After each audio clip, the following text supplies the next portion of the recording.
Қайырлы күн достар, менің каналыма қош келдіңіздер. Бүгін сіздермен өте нәзік және дәмді болып шығатын мандаринді пирогтың рецептісімен бөліскім келіп отыр. Жұмыртқа және қантты миксермен көлемі ұлғайып ағарғанша дейін араластырамыз.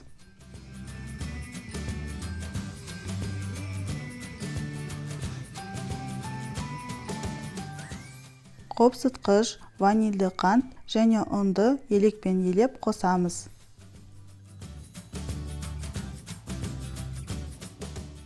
Бір келкі болғанша миксермен тағы да араластырамыз.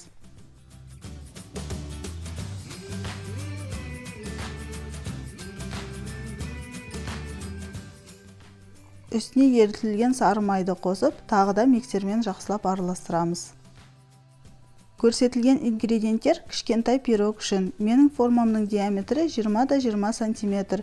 Үстіне пергамент қағазын орналастырып, шыққан қамырымызды үстіне құямыз. Қамырды жақсылап тегістеп аламыз да, үстіне тазартылған мандариндерді орналастырып шығамыз.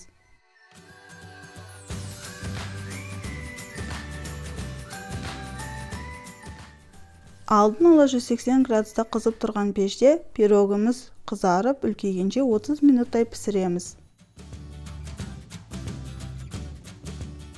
Қант ұнтағына лимонның шырынын сығып араластырамыз.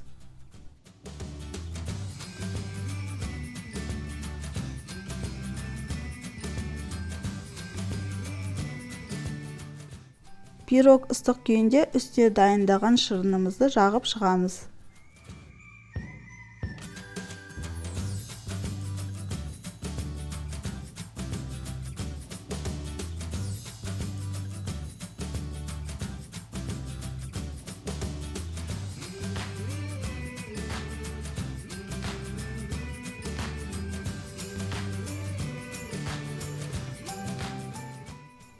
Пирог өте жұмсақ, нәзік болып шықты. Міндетті түрде жасап көруіңізге кеңес беремін. Видеоны қарағандарыңыз үшін рахмет. Менің каналыма жазылып, лайк және комментарий қалдыра кетіңіздер. Сіздермен болған баршын келесі видеоларда жүздескенше.